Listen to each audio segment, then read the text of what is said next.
Yes po. And see.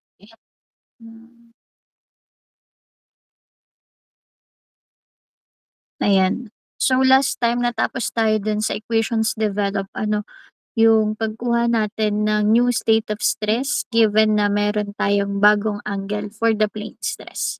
Okay? So, meron tayong sigma x prime, sigma y prime, at saka tau xy prime. So, itong mga stresses natin na to is nagbabago yung value depende sa orientation or angle ng ating plane stress. Kasi originally, nandun lang naman siya sa 0 degrees. Okay? So, yung sigma x natin, nandito. Sigma x prime, sigma y prime, at saka dito naman yung ating tau xy prime. Kapag ito ay positive values. So, dinetermine rin natin paano malalaman na siya ay positive o kung siya ba ay negative at gano'n din dito sa ating shear stress kung saan yung location nung ating shear stress or yung direction ng mga arrows. So, again, dun kayo magbe-base sa direction ng arrow. Kapag ang stress natin is away from dito sa ating mga sides ng ating plane, so siya ay positive for the normal stress. Pero kapag naman siya for example is towards, so papunta dito sa side ng ating plane, siya naman ay negative. Then for the shear stress, positive lang siya kapag yung direction ng mga arrows natin is going to the first or ng third quadrant. Otherwise, magiging negative naman yung kanyang value. Okay? Pagdating naman sa theta, so positive kapag ito ay counterclockwise at negative naman kung ito ay in clockwise direction. Okay? So far ba meron ba kayong question or clarification dun sa mga na-discuss natin last time? Pwede pong mag-unmute. Direct unmute na Wala? Clear naman po? Okay, sige. So, proceed na tayo dito sa second part. So, dito is about the principal stresses and maximum in plane shear stress. Wait lang na.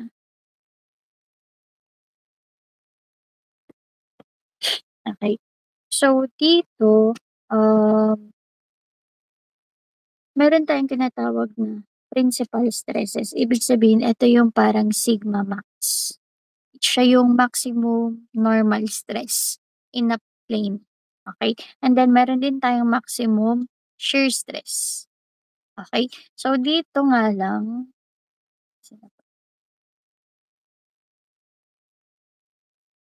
ayan, kinukuha natin yung kanilang mga maximum normal at saka maximum shear stress.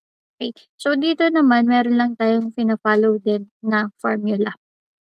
So, yung formula natin to find yung maximum at saka yung minimum normal stress is etong ating nasa equation 5. Okay? Mapapansin nyo yung first term niya, sigma x plus sigma y, which is equivalent to average normal stress. Okay? Then, positive, negative. So, ibig sabihin, kapag ang ginamit natin ay positive, makukuha natin yung maximum normal stress. At kapag negative naman yung ginamit natin, ibig sabihin, ang makukuha natin ay minimum normal stress. Okay? So, yun lang naman yung pinagkaiba nila. So, kapag kinukuha natin itong principal stresses, yan, dalawa agad na value. So, meron tayong sigma 1 at saka sigma 2. Ito yung maximum, ito naman yung minimum. Or pwede rin magkabaliktad, basta yung isa dyan ay yung maximum at ang isa naman ay minimum. Okay? And then, itong second term,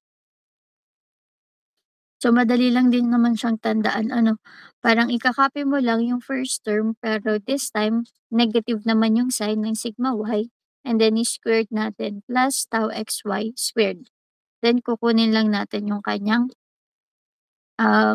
square root, okey? So ito yung buong value or formula natin for the maximum and normal stress, okey? So ganun pa rin kapag ginamit niyo yung ano, gumamit kayo ng value for the sigma x, sigma y, tsaka tau xy, magbe-base pa rin tayo dun sa kung ano ba yung direction, okey? Same sign convention, so kapag pa-away sa plane stress natin or para siyang tensile force, then siya ay positive. Pero kapag siya'y towards dun sa plane or parang compressive, negative naman yung value ng ating normal stress. Same convention, sign convention pa rin for the shear stress. So kapag ang shear natin is going to the first or third quadrant, then siya ay positive. Kapag naman going to the second or fourth quadrant, edi siya ay negative. Kung mapapansin niyo dito sa formula natin, wala na tayong ginagamit na theta. Ano, kasi nga ang kinukuha na natin ay yung maximum at normal stress.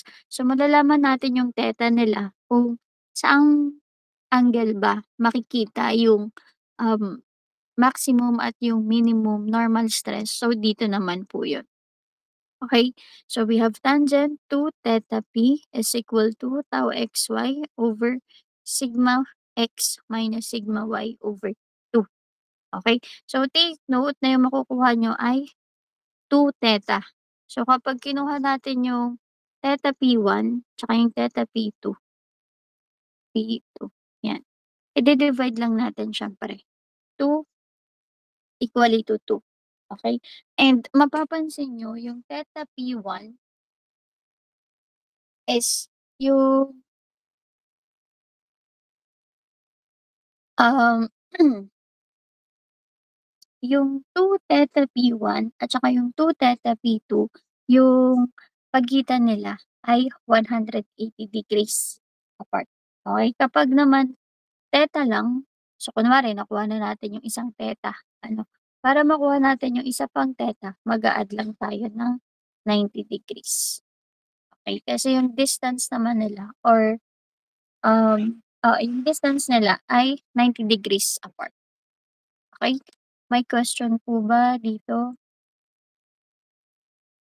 Clarification? Ah,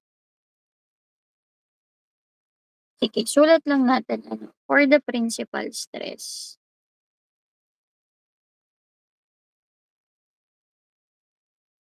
yung, formula natin is sigma 1 and 2 is equal to sigma x plus sigma y over 2 plus and minus square root of i-copy lang daw sigma x then negative na sigma y over 2 then squared plus tau xy squared.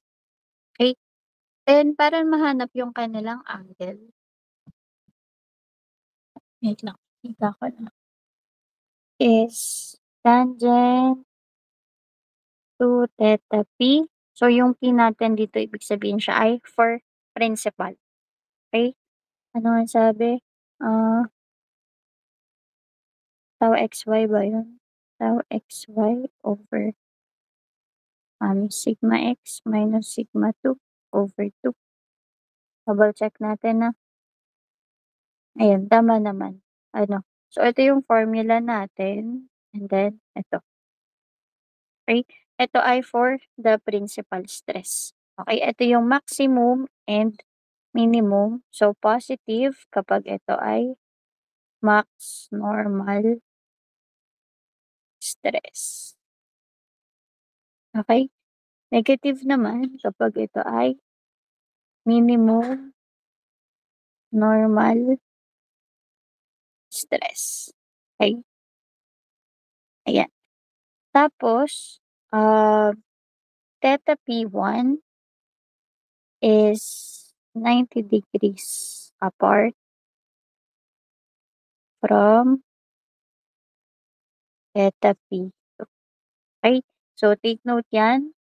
And then, next naman is, yan, ito yung makikita niyo yung sinasabi ko. Ito yung possible na makuha natin. Kunwari ito yung, um, maximum normal stress, then ito naman yung minimum normal stress. So, yung difference nila, I mean, yung distance nila in degrees ay 90 degrees apart, okey?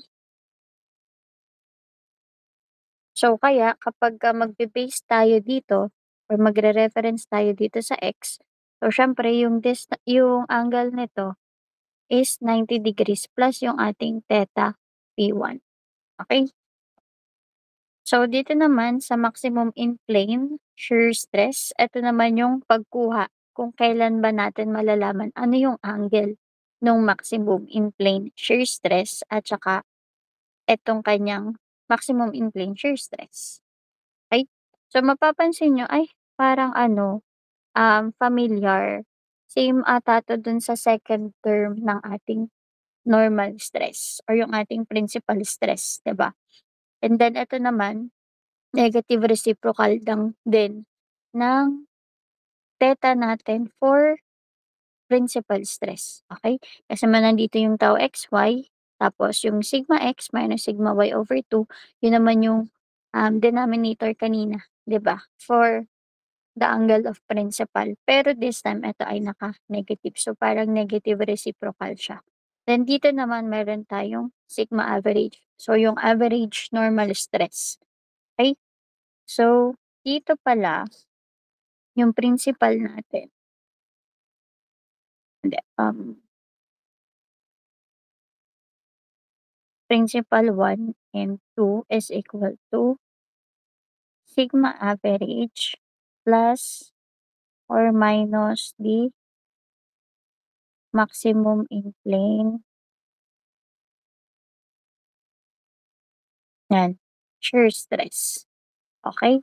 And then mare-realize niyo din yung tangent to theta P is equal to negative reciprocal of tangent to theta S. Ibig sabihin naman nitong S, siya naman yung ating shear, okey? Eto naman pong P ay principal, okey?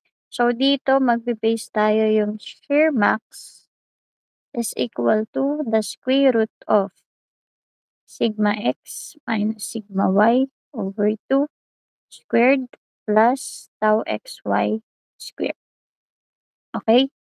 Yung, tan 2 theta S is equal to negative sigma x minus sigma y over 2 divided by tau xy or negative, ay sorry, ito pala ay walang, tama, tama, negative nga. Ah,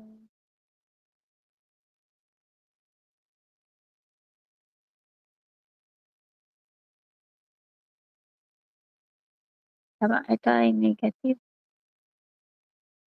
So, ito ay negative 1/tan 2 theta p, okey?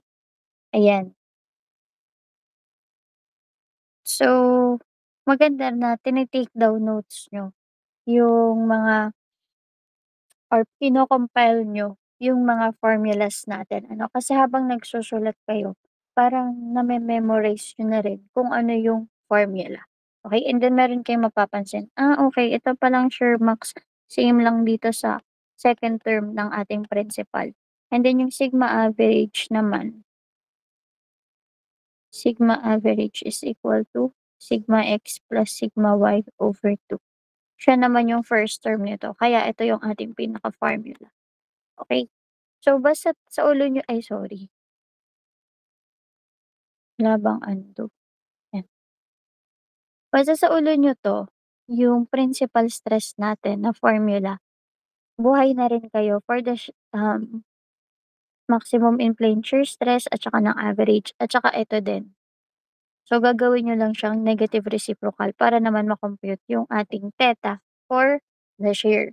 So, kung ito is 90 degrees apart from, theta P2, dito naman yung theta S1 is 45 degrees apart from theta S2.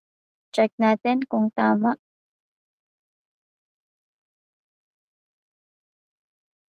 Ayan. So, eto naman yun ano ay sorry. Ayan, tama tayo dito, negative reciprocal. So, maximum shear stress will be 45 degrees from the position of an element that is subjected to the principal stress. Okay. So, yung atin palang theta is, sige burahin natin 'to. Theta is 45 degrees apart from the principal stress. Okey? Ayan. So, basta naman ano malaman yung halimbawa nakaganito yung ating plane, 'di ba? Tapos kunwari ito yung ating theta T1. So, ibig sabihin nandito yung ating sigma 1, okey? And then 90 degrees nga siya from the theta P2. So, tama lang na nandito rin yung ating, theta 2. So, yung, anong tawag dito, yung ating shear stress naman is nandito lang din or nandito sa kabilang mga sides niya, okey? And then hahanapin lang natin yung kanyang specific or exact angle using etong equation na 'to, okey? May question po ba dito or clarification?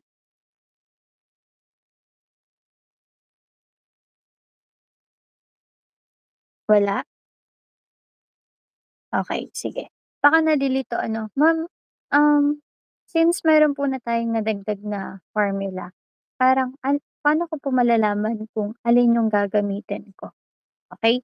So, kapag ang sa problem kasi ito rin yung kadalasang napapansin ko sa mga assessment ano, from previous sem. Ang tinatanong dun is the new state of stress. So, given naman kayo ng sigma x, sigma y, tsaka tau xy at given rin kayo ng new angle. Ibig sabihin bagong orientation ng anong tawag nito, ng plane stress natin. So, dun yung hahanapin ngayon yung bagong value ng sigma x prime, sigma y prime, at saka ng tau xy prime. Pero minsan babanggitin din sa problem kung ang hinihingi niya ba ay principal stress or yung maximum in plane shear stress, okay? Then that's the time na puwede niyong i-apply itong formula natin.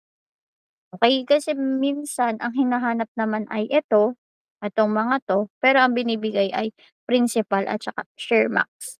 So, mali yun, okey? Kasi hindi sila same ng value, okey? Um, ayun. So, dito sa yung technique naman ng pagsasaulo, for me, parang since madami din 'to 'di ba, parang meron tayong principal stress, mayroon tayong average, may normal, I mean may shear max, tsaka yung may mga angle pa. So, pag chineck niyo 'tong principal stress natin, okey nandito na pala yung ating average normal stress. Nandito na rin yung maximum in plane shear stress na formula, yung second term lang ng ating principal stress.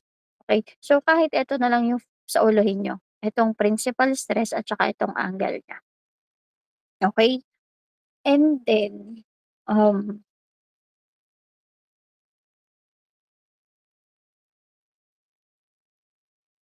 ano pa ba?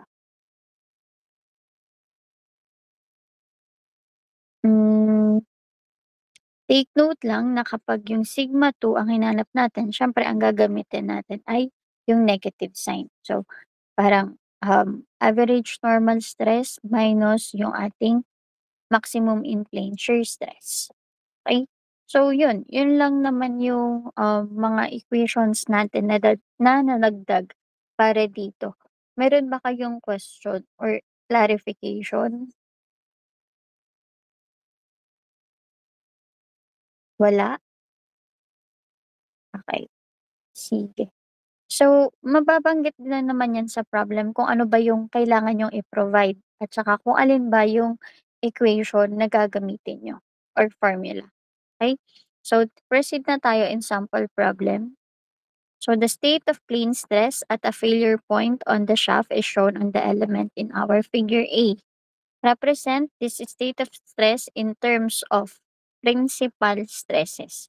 So, in-indicate naman niya ano, kung ano ba yung gusto niyang ibigay niyo, okey, which is yung ating principal stress.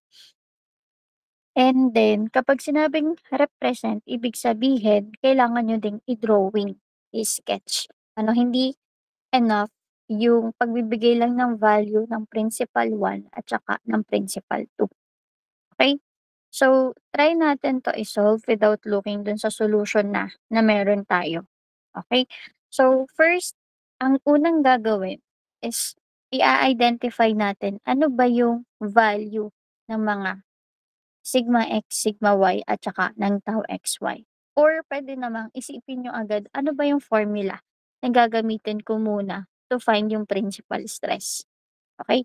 So, sabi natin ang principal stress 1 at saka yung 2 is equal to average normal stress. So, sigma x plus sigma y over 2 plus or minus ng formula naman to compute for the shear stress. So, square root of sigma x minus sigma y over 2 squared plus tau xy squared. Okay? So, mapapansin niyo, okay, kailangan ko ng value ng sigma x, ng sigma y, at saka ng tau xy. So, dun naman kayo sa sign convention. Ano yung value ng sigma x natin?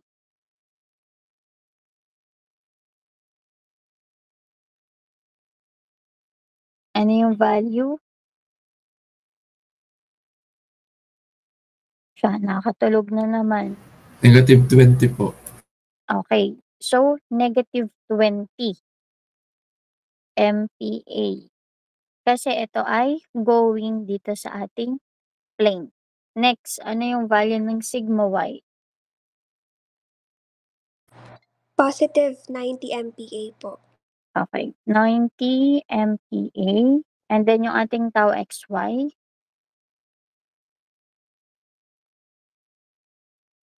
Positive 60 MPa po. okay, 60 MPa. Okay, so meron na tayo ngayong mga values na isa-substitute para dito sa mga stresses natin, okay?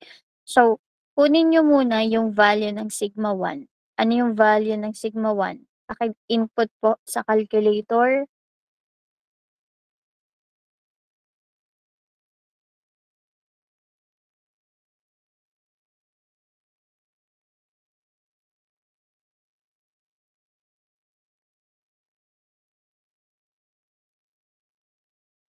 May nagta-try ba?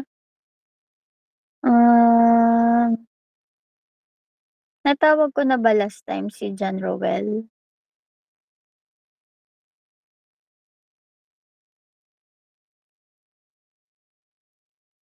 Hindi pa? Walang magli-leave, 'pag nag-leave absent. Sige, dito tayo magtawag. Ano yung value, Ashley, ng sigma 1 and then si Bianca tama nun, natawag ko na ikaw last time? Yes po. Sige, si Carl Kennedy naman. Ano naman yung value ng sigma 2 natin?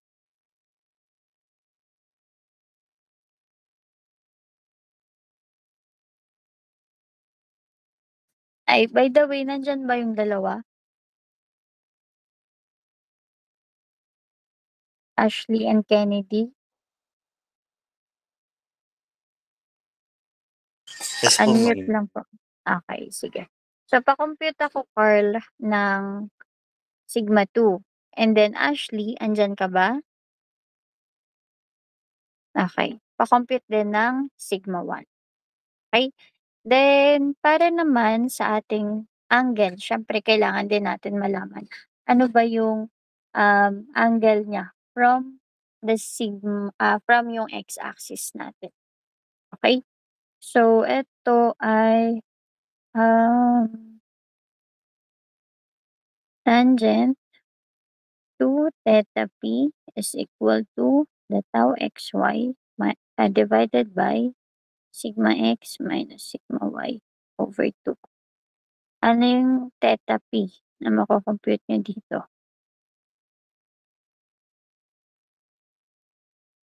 Daniel. Andyan ba si Daniel? Yes po.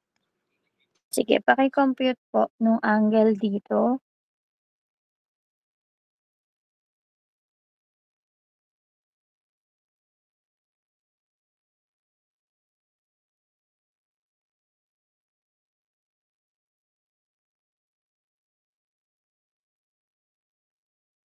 Once na meron na kayong value, paki-unmute na lang po agad, ano. And then dun sa iba na hindi natatawag, ganun pa din, kailangan nyo ring mag-solve, i-try kung makukuha nyo ba yung tamang sagot. And then paki-chat na lang din dito sa ating chat box, ano, para ma-monitor ko din kung sino yung nakakasagot. Or nakukuha yung tamang sagot. Para kung hindi niyo makuha yung tamang sagot, i-ga-guide ko kayo. Baka mamaya meron lang kayong maling na input, na value, or sign. Ma-double check natin as early as now. Ano, kasi baka mamaya madala niyo siya hanggang exam. So, sayang naman ang ni-review. Ano, alam naman yung flow, pero hindi lang marunong mag-input sa calculator. Okay? Let me know po pag tapos na. 116.39 for 10. 116.39 for 10. Check natin. Okay, approximately the same naman. Ano, yung next.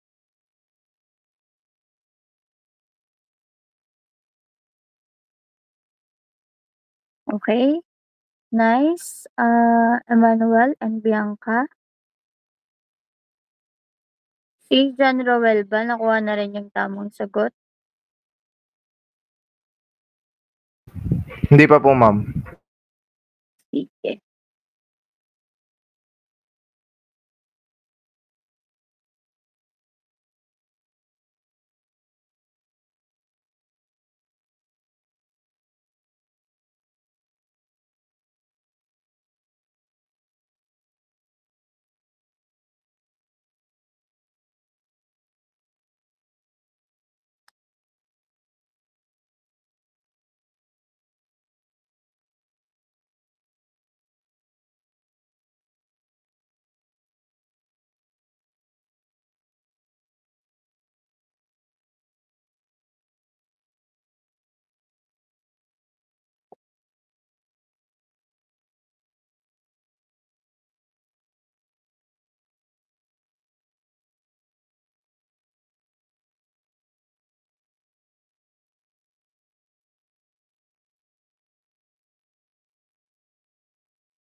Meron na po ba?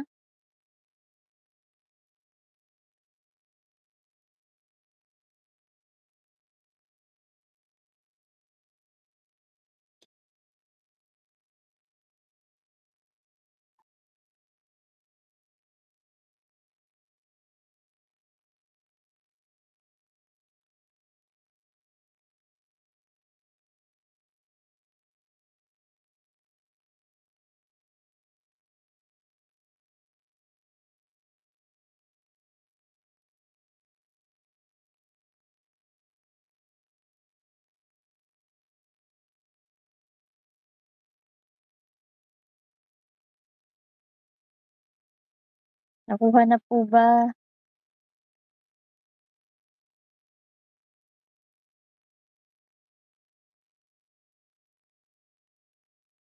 Ito lang yung i-input mo John Roel. Itong lahat ng 'to. Tapos gagawin mo lang siyang negative, hindi positive, negative baka kasi dun ka namomroblema paano magiging positive, negative. Negative naman yung gagamitin mo para makuha yung sigma 2.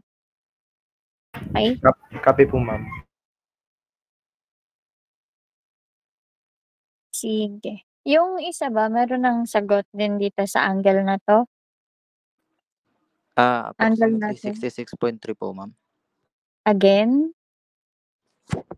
Approximately 66.3 degrees po. 66 point? 0.3 po. Sakto? Hanggang 3 lang?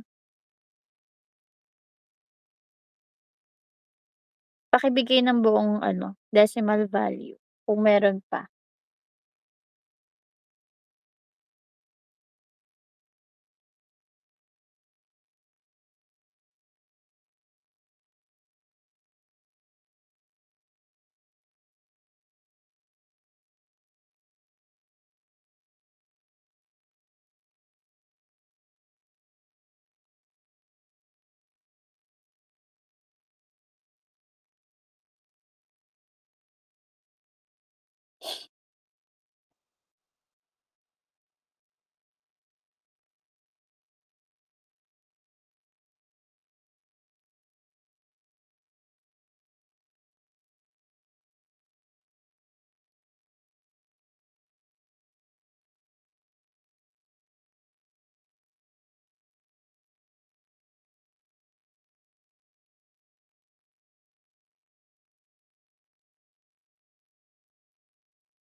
Asan na?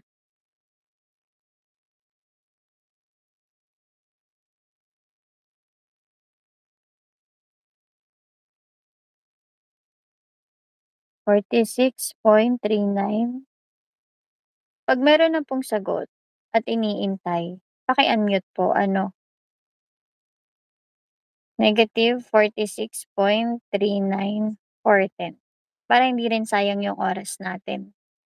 Okey? So, ito ay MPA. So, wag kakalimutan ang unit for the stress at saka ng ating, for the normal stress 1 and 2. Okey? So, 'pag tsinek natin dito, okey, so sigma 1 is approximately 116 and sigma 2 naman is -46.4. Okey? So, while waiting dito sa exact value ng ating theta p, puwede na natin siya i-sketch. So, for example, maglagay lang muna tayo ng ganito. Hindi, teka lang.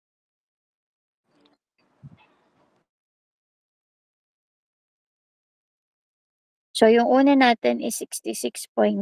So, kunwari ito yung ating x and y plane.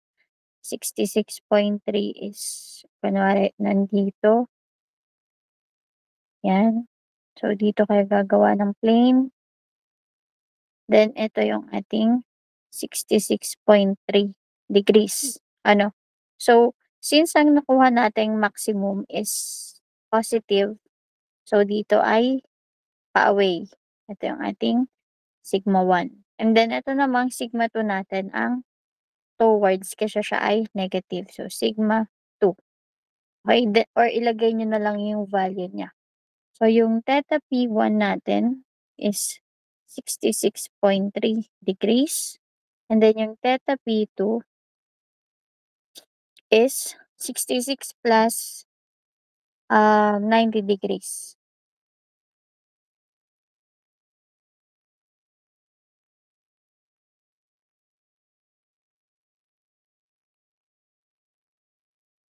One ano, 156.3 degrees. So, dito, makikita nyo, meron tayong 66.3 degrees. So, yung theta P2 natin, pwedeng positive or pwede rin yung nandito. So, since ito ay 66 degrees, kung dito naman tayo magbe-base, pailalim, parang since magna 90 siya, 66.3 degrees minus 90.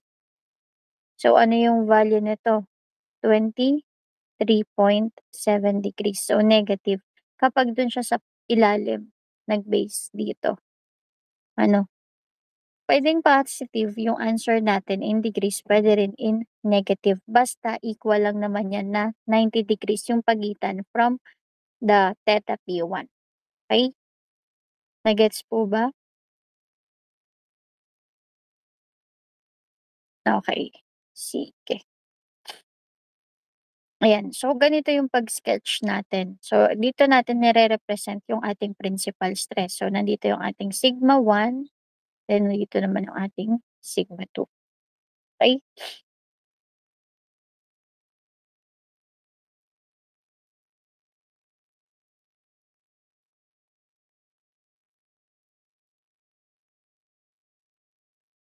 And then,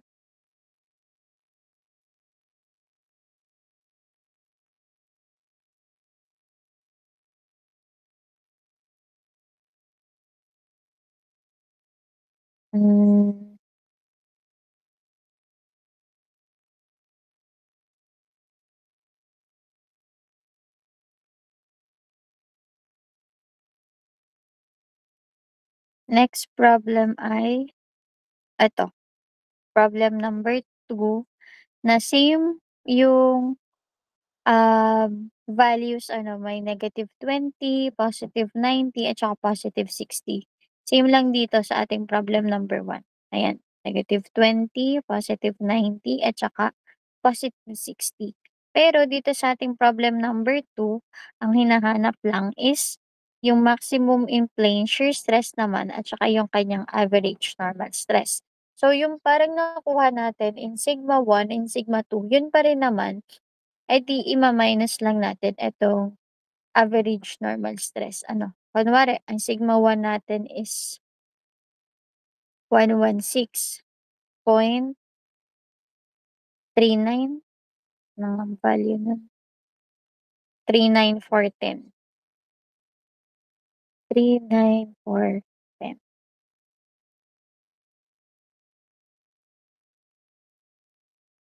Ayan.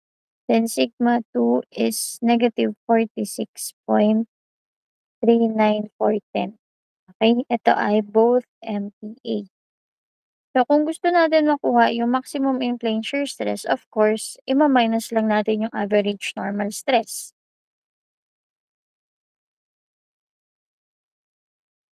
Or kung gusto niyo naman, dun kayo magbe-base sa pinaka formula, 'di ba?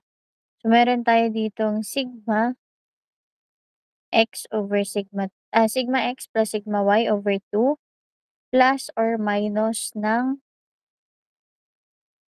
sigma x minus sigma y over 2 squared plus tau xy squared. Ayan. So, kung ang hahanapin natin, kahit isa lang naman ang hanapin nyo, kung gusto nyo mong gawin ay positive o kaya naman ay negative. Okay? Then, kung meron na nga kayong value kasi neto, pwede naman na i-subtract nyo na lang to para makuha to. Or kung gusto nyo, i-input nyo ulit siya sa calculator. Okay? So, ano yung value ng ating maximum in plane shear stress? Given na yun pa rin yung ating sign convention. At saka, ano rin yung ating tangent to theta s. So, di ba siya ay negative reciprocal? Sigma x minus sigma y over 2 tau xy. Ayan. Ano yung value ng ating theta s?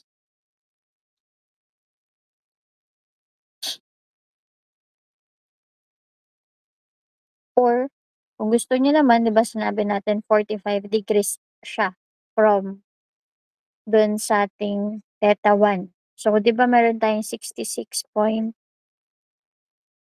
minus 45.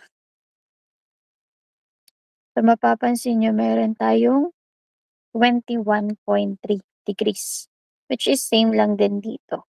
Ano? So, basta alam niyo lang yung kung ilang degrees apart yung ating theta P1 sa ating theta S. So, pwede kayong mag-plus minus ng 45 basta yun yung kanilang pagitan. Okay? So, meron na tayo ditong 21.3.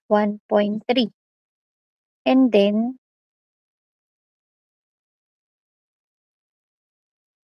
so yung ating theta S2, theta S1, theta S2 is 90 degrees naman din yung pagitan niya from shear stress ulit na isa pa. So, plus 90.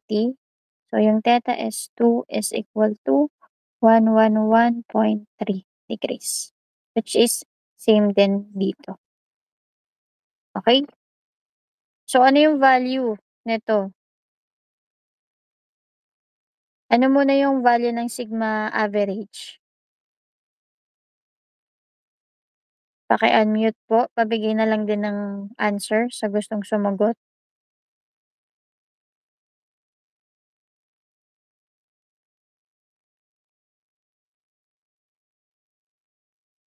35 MPa po. 35 megapascal. Then, so yung 116 minus 35 lang natin is 80.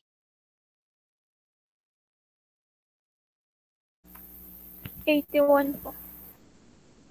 39410 MPa. Tama ba? So, makikita natin dito, approximately the same siya, 81.39410. Ano? So, yun, makukuha agad natin yung unknown sa atin. May time din na sabay-sabay silang tatlo. Ano? So, kapag ganun, isang formula lang yung kailangan yung sauluhin. Then, tatlo na agad yung makukuha nyo or apat pa. Ano? Meron na kayong sigma average, meron na kayong maximum in plane shear stress, etong second term, at saka yung maximum or yung mga principal stress natin, ano, yung maximum at saka yung minimum. So, ipag-a-add nyo lang at saka kukunin nyo lang din yung difference niya. Okay? Meron po bang question dito or clarification?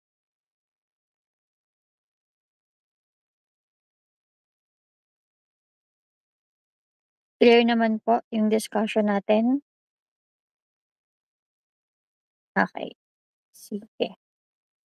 Dun sa mga nalilito, naguguluhan, pwede kayong mag-unmute ha. Yan. Then dito naman, di na natin sasagutan yung 3 at 4 kasi madali lang naman. Same process pa rin naman, no? Kasi naka-formula based naman siya. So dito ang hinahanap ay yung maximum in plane shear stress, yung average normal stress, at saka principal stress. So yan yung sinasabi kong pwedeng tatlo agad yung hanapin. Pero kahit isa lang yung tandaan nyo na formula, which is yung sa principal. Ano?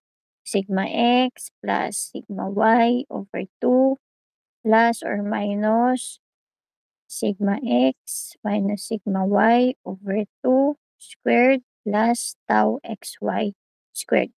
Yan. Buhay na kayo dyan sa formula na yan. Okay? Ito lang naman yung nahanap. Wala rin namang sinabing sketch or determine yung value, 'di ba? So, pwede naman na ito lang. Pero kapag mayroong sinabing represent, kailangan yung hanapin yung kanyang corresponding angles. Ano yung theta P1, theta P2, theta S1, at saka yung theta S2. Okay?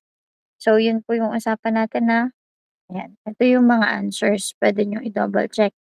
Magugulat kayo, ay bakit po ma'am dito sa given, parang wala pong value ng sigma x tsaka sigma y. Tapos for the shear stress naman po, hindi defined yung pinaka-value niya. Tau lang yung value. So, yun lang din ang ilalagay niyo. So, kung ito wala, edi 0.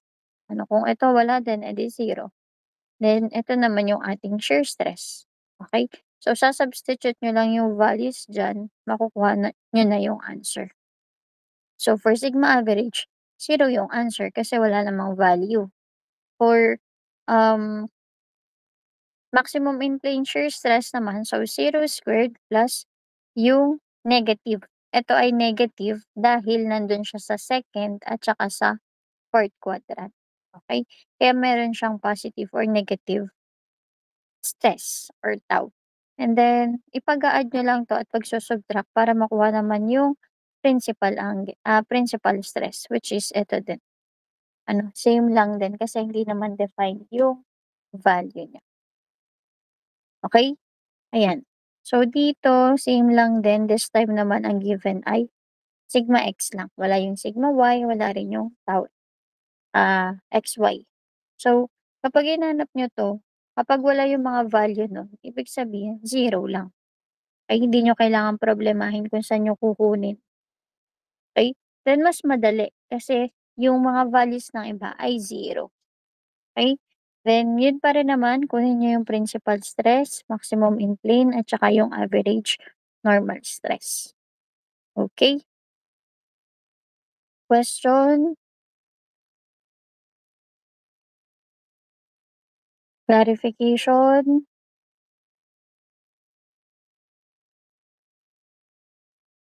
Okay, sige. Hopefully naintindihan naman yung discussion natin, no? So, ito naman ay basic lang kasi formula-based siya, 'di ba? Kailangan nyo na lang alamin ano yung formula at saka yung kanyang sign convention. Basta yung alam niyo yung dalawang yun, alam niyo na kung paano i-solve yung ating principal stress. I mean, plane stress. Okay? So, another thing for the plane stress is using yung Morse circle. Itong Morse circle is actually same lang ng diniscuss natin for the principal and maximum.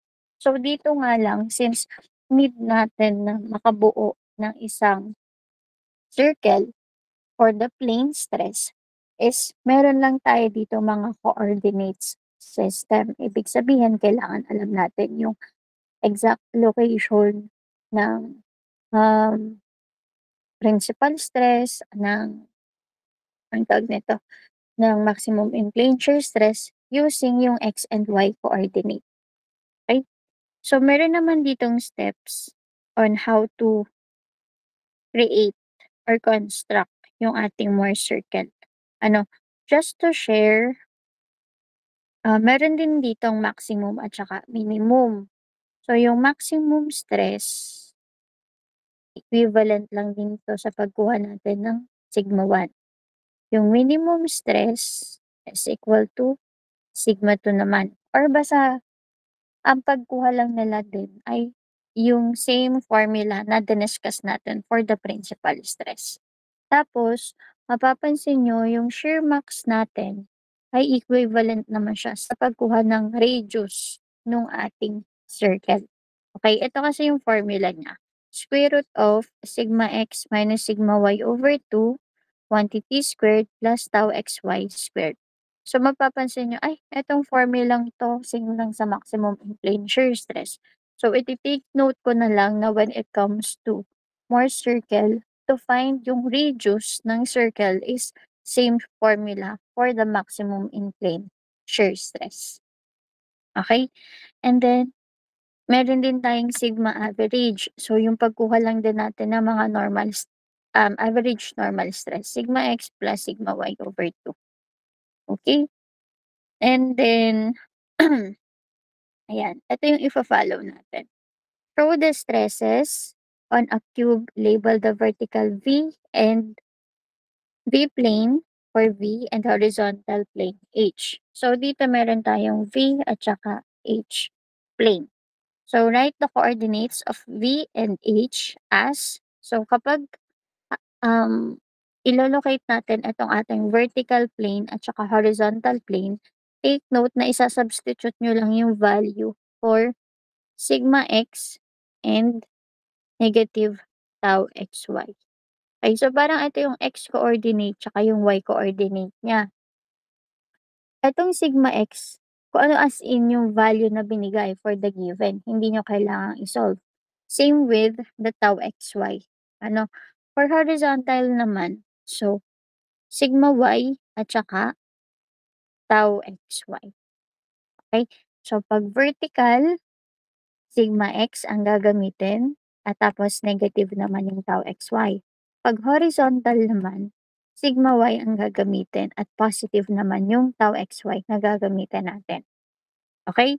Ito ay as is na walang kailangang sa uluhing formula or i-solve. Isa-substitute lang mismo yung value. Okay? Kung ano ba yung value ng sigma x, kung ano ba yung value ng tau xy, gagawin lang siyang negative. Sigma y, ganun din kung anong value at saka yung ating tau xy. Okay? Then draw the horizontal axis with the tensile normal stress to the right, which is yung positive. And kapag naman compressive, siya naman yung negative. Okay? So, draw the vertical axis with the clockwise direction of shear, so positive, and counterclockwise naman direction of rotation down.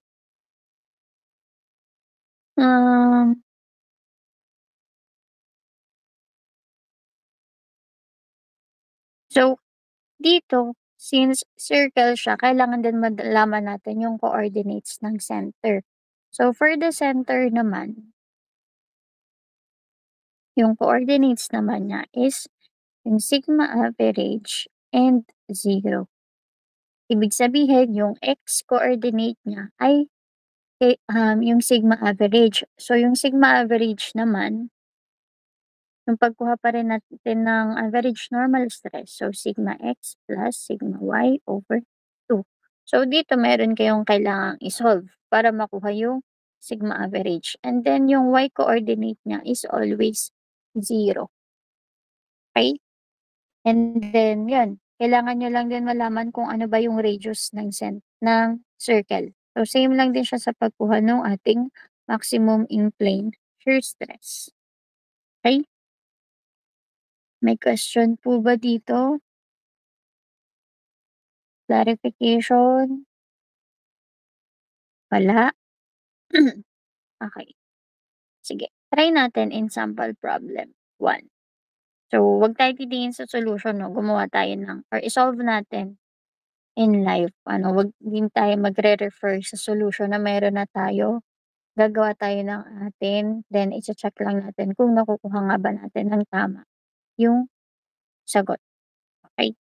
So, consider a point in a solid that is subjected to the following state of stress. So, given tayo ng sigma x, sigma y, tsaka ng tau xy.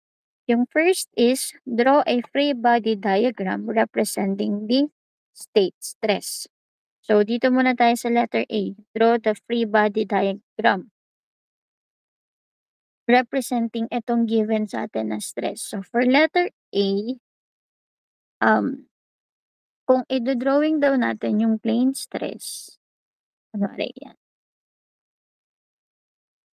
Ano yung direction ng ating sigma x? So, di ba sigma x nandito siya? Siya ba ay towards or outward the plane?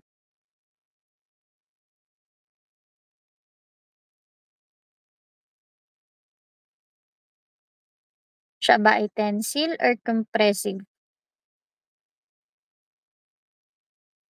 Tensile po. Okay. So, tensile. Kasi positive yung value, diba? Kasi diba kapag ganito, positive yung nilalagay natin na value for sigma x. So, we have 90 MPa. Next, yung sigma y. Compressive or tensile?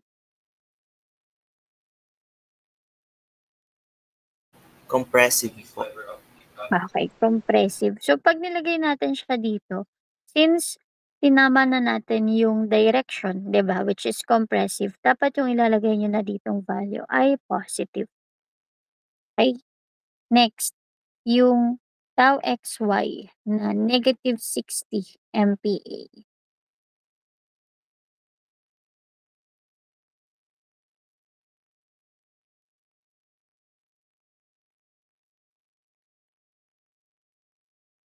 Sa akin ba?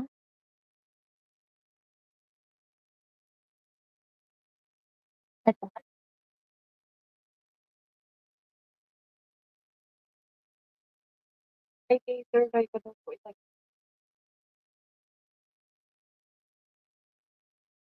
So, for the tau XY, saan yung direction ng arrow ko?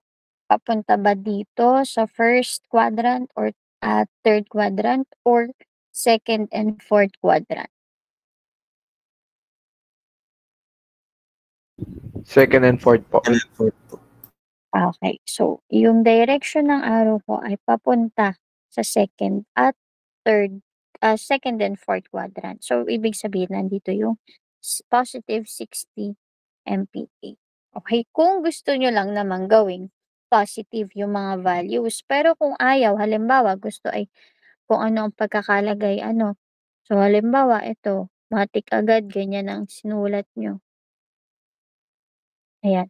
Pwede dito yung 90 MPa, then ito yung negative 50 MPa. So, dapat negative kasi binaliktad nyo yung kanyang direction or hindi nyo sinunod yung tamang direction, di ba? Then, dito naman yung negative 60 MPa. Okay, pareho lang din yung dalawang yan. Okay? Pero tayo kasi pag nagdo-drawing tayo in plane shear stress, in plane stress state, doon tayo lagi sa positive yung value na ipapakita natin for the stress, then magbabago lang yung direction niya. Okay? For design convention. Okay? So next, determine the principal stress, maximum in plane shear stress acting on the point and orientation of plane stress using Morse circle. So pag Morse circle, kailangan nating i-follow ano ba yung mga kailangang i-provide in the diagram. So unang-una, kailangan meron tayong center, vertical, horizontal, saka radius, at saka yung ating sigma max at sigma min. Okay, so we have 1, 2, 3, 4, 5, 6. 6 agad ang kailangan nating i-provide kapag ito ay pag sinabing Morse circle. So, ano ba yung pagkuha natin ng center? Diba, average and 0. So, ano yung coordinates niya? So, we have 90 plus negative 50 divided by 2. Ano yung answer?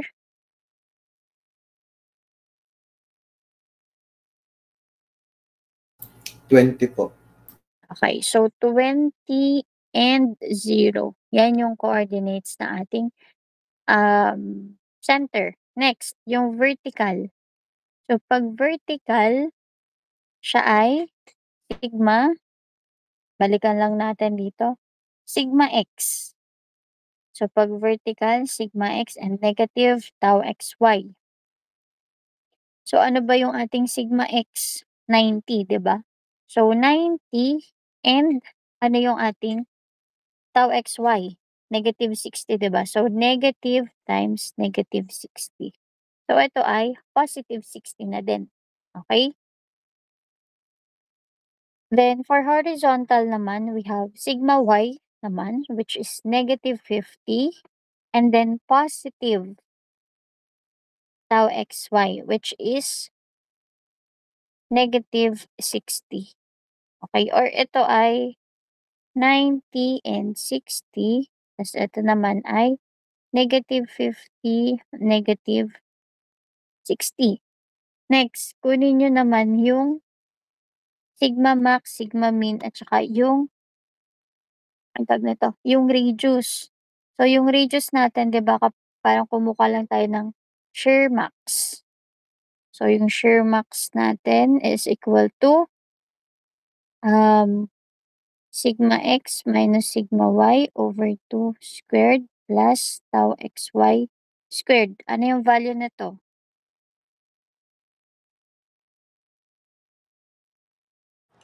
$92.1954.4457 po. 92 point, again, 1954.45.7 po. Okay, ayan. So, meron na tayong 1954. Okay? Then yung shear max naman natin, sigma max natin is yung shear max plus yung average stress natin, 'di ba, which is 20. So, plus 20, so 112.1954 at yung minimum naman is 20 minus ito naman, 92. So, negative 72.1954. Tama ba? Tama? Itong mga nakuha natin? So, pag chinek natin dito, yung vertical plane natin is 90 and 60, which is tama dito. So, check. Yung horizontal natin is negative 50 and negative 60. Same din dito. Yung ating center is 20 and 0. Tama din. Radius natin, 92.2 or approximately ito. Okay? For the maximum in plane naman, nasa na ba yun? Ayan. 112.2 at negative 72, which is tama rin dito sa nakuha natin. Okay? Aside from computing yung value and determining yung kanyang coordinates, need natin siyang i-plot in X and Y plane and then draw a circle. So, for example, yung center daw natin is 20 and 0, di ba? Kunwari, by 10 ito, no? So, 1 at saka 2. So, ito yung 20. Okay? And then, 0 yung Y coordinates niya. So, tama na nandito lang siya sa x-axis. And then, yung vertical natin is ipa-plot nyo lang din. So, meron tayong 90 and 60. So, kung ito ay by 10, so 1, 2, 3, 4, 5, 6, 7, 8, 9. So, nandito, 'di ba? Tapos tataas pa kayo ng 60. 1, 2, 3, 4, 5, 6. So, dito, ito yung ating vertical. Siyempre, ilalagay nyo din yung kanyang coordinate system na at this point, siya ay 90 and 60. Ganun din kay horizontal. So, from the center,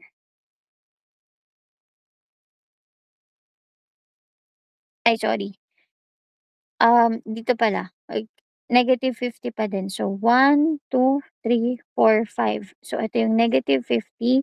Tapos, bababa naman kayo ng 60. 1, 2, 3, 4, 5, 6. So, yung 50 at 60 nandito sa point na to. So, i-connect nyo lang yan. Ayan. And then, magdodrawing na kayo ng circle. Okay? Siyempre, yung distance nito hanggang dito, siya ay radius. Ano? E di kapag pamula horizontal hanggang vertical, ibig sabihin yun naman ay diameter. Ano, pag hinanap ang diameter, edi i-multiply to 2 lang yung ating radius na nakuhang value. Okay? Tapos, marirealize nyo yung ating maximum normal stress tsaka yung minimum, ipa-plot nyo lang din dito, which is 112.2 at saka yung negative 72.2. So, naglalay lang siya in x-axis. Okay? Or ibig sabihin, yung y coordinate niya ay 0 din. Okay? So, again, 6 ang kailangan hanapin ha pag more circle. Center, vertical, horizontal, radius, maximum normal stress, at saka minimum normal stress. Tapos, ipa-plot natin to draw a circle kasi nga ito ay Morse circle. Okay? Meron po bang may question or clarification? Gets naman po yung discussion natin? Okay. So, mapapansin nyo in Morse circle, ay, madali lang pala basta alam ko ulit yung formula to find yung maximum in plane. Ano? So, siguro yung additional lang na kailangan yung tandaan is itong paano ba nade-determine yung center, yung vertical at saka yung horizontal. Kasi itong sigma max, sigma min, same lang po siya dun sa ating principal stress 1 and 2. And then yung radius naman ng circle, same lang din sa pagkuha ng ating maximum in plane shear stress. Okay. Siguro kung magkakaroon man kayo ng confusion or posibleng magkamali ay dito. Kung kailan ba siya sigma x at saka sigma y. So ito, pag vertical, x, pag horizontal naman, ang una nating gagamitin ay y. Then dapat alam nyo kung kailan positive yung tau xy at kung kailan positive at saka negative. Okay? Ayan. Then, ito, sample problem number 2, mapapansin nyo, ay, same given na ulit. So, ibig sabihin, kaya natin tong isolve yung plane stress kahit iba-iba yung approach through using yung mga equations developed, using yung principal and maximum in plane, o kaya naman Morse circle. Okay? So, since same lang naman yan, so same pa rin yung makukuha natin, di ba? 35, 81.4, saka yung maximum. Maximum normal stress. Hindi na hinahanap. Ay, ito lang naman pala ang hinahanap. In plane shear stress. So, yun. Same pa rin. Ito pa rin yung makukuha natin. Tapos, kailangan nyo lang i-plot. So, ito yung ating pagpa-plot ng coordinate system. Okay? Then, ayun. Yun lang naman. So, meron pa tayo dito mga, yan, nawala.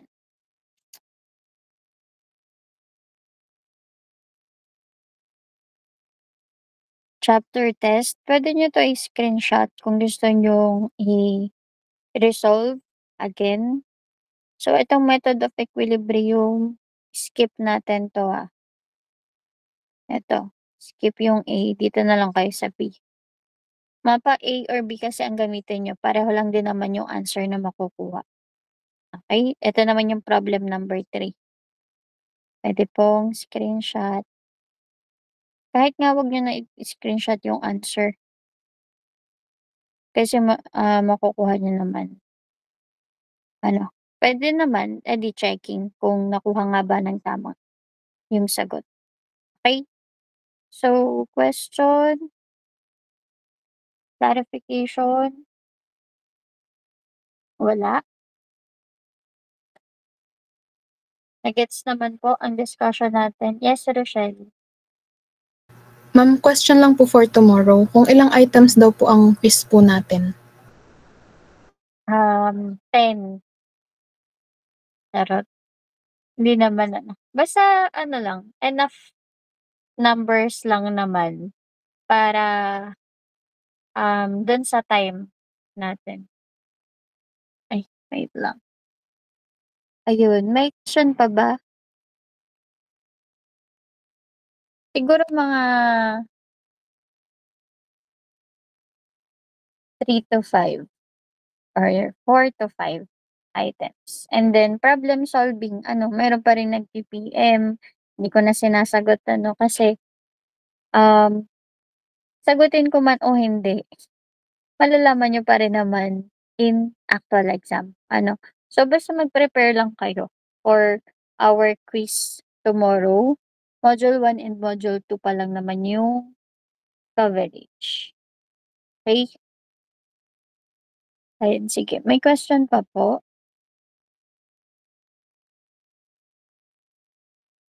Wala na? Okay, sige. If wala ng question, I think that's all for today's discussion. Natapos naman natin yung Module 3. So, tomorrow is our quiz number 1.